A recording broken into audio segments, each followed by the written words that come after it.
a history of fragmentation of the comparatively large lots which originally made up the village.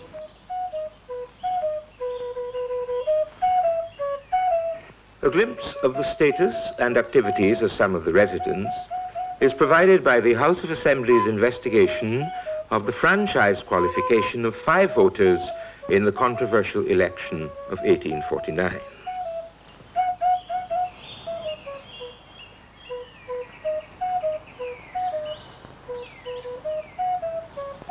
Many of the residents were Moravian, or at least some of them were married at Sharon. Others were Anglican. They baptized their children and were themselves buried at St. Thomas Parish Church. Many, if not most, of the residents were artisans, and their relatively high status was reflected in the quality of their houses, if not always in the quality of their land. Edward Carmichael was a carpenter and possessed one of the best lots. His acre was described as excellent, as good as any in Rock Hall. On the other hand, James Lynch, the schoolmaster, possessed half-acre of rocky, indifferent front land. Prince William Jones and Edward Henry Lewis were the largest landowners, and not surprisingly, they were also artisans. Edward Lewis was a carpenter and owned 4 acres. Joseph King, a superintendent of highways, had an acre of mainly rock and gully, but his house was probably the biggest and best in the village.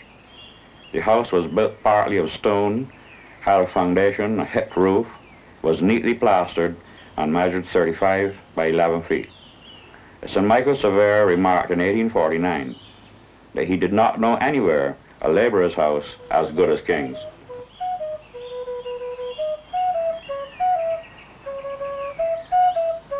And finally, Marshall wanted to find out if the economic independence of the villagers of Rock Hall caused them to play a greater part in the politics of the day.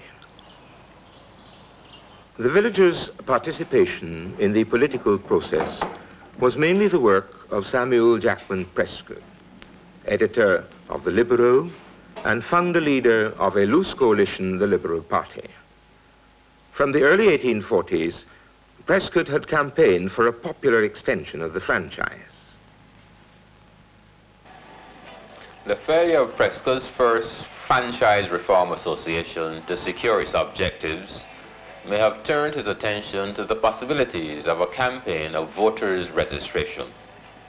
The prime targets of his activity were naturally the small property owners in St. Michael and St. Thomas, because their possession of property, if it was worth at least £20 in annual value, would qualify them for the franchise. There was perhaps an additional reason why he directed his attention to the parish of St. Thomas.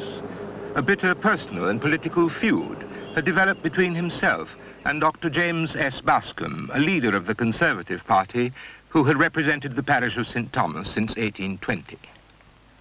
The campaign of voter registration appears to have started in November 1848.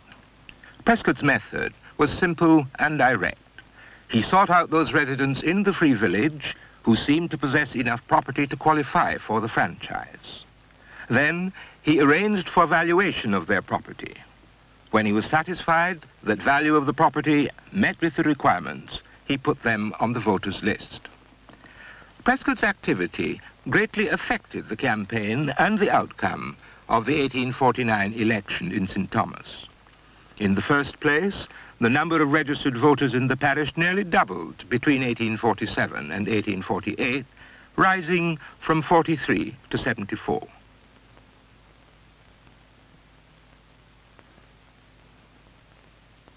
Secondly, some of these new voters joined with other voters to invite 2 of Prescott's supporters, Haynes Bailey and Joseph Yarwood, to contest the election for the 2 St. Thomas seats.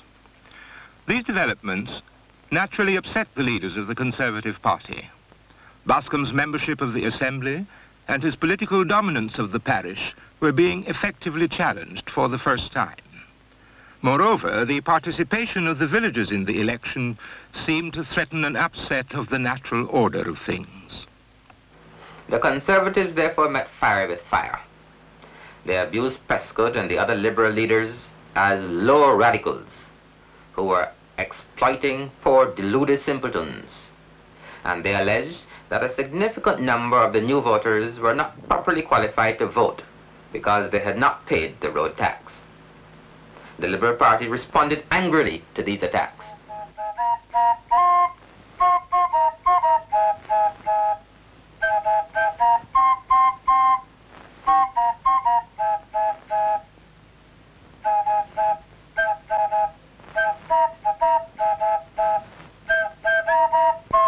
The result of the election was an impressive victory for the Liberals.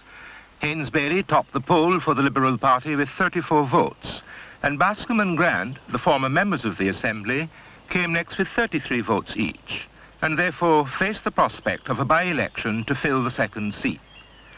They challenged the validity of 12 votes cast for Haynes Bailey and Yarwood by laying a petition before the Assembly. 8 of these votes had been cast by Rockhall residents. The Assembly proceeded to investigate the qualifications of the 12 voters between late February and mid-March 1849. Eventually, it was decided that only James Lynch's vote was bad, and this had the effect of creating a three-way tie at the top of the poll. Prescott's party, the Liberals, captured both seats in an uncontested election. The voters of Rockhall had played a significant role in one election.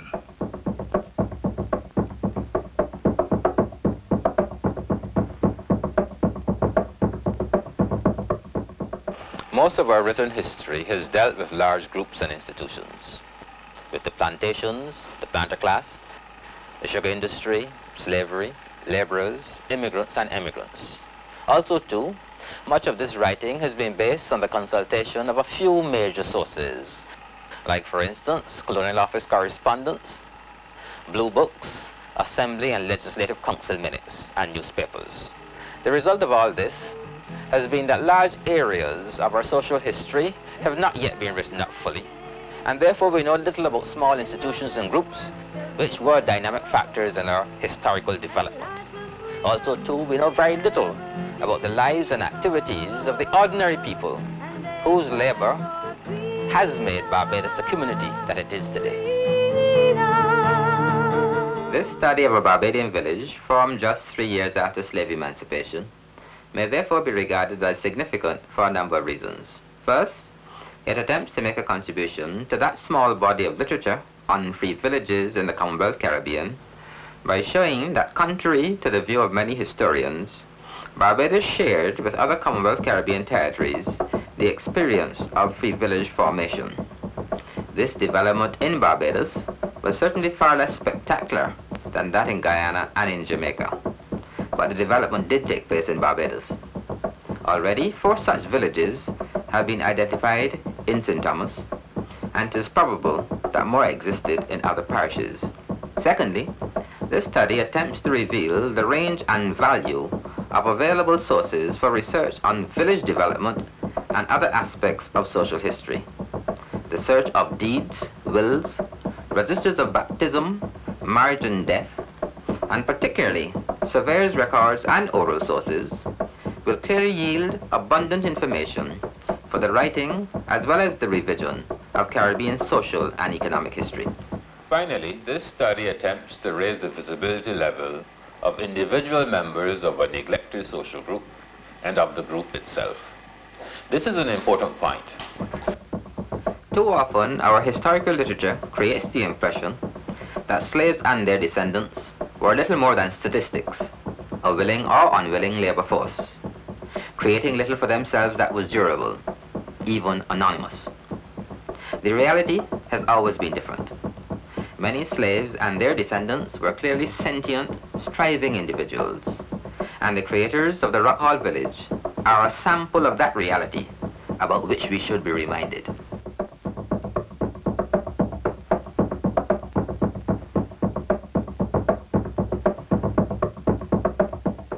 They came treading in the hoof marks of the mule, passing the ancient bridge, the grave of pride, the sudden flight, the terror, and the time. They came from the distant villages of the flood, planning from the middle air to the middle earth, in the common hours of their nakedness. Twin bars of hunger mark their metal brow.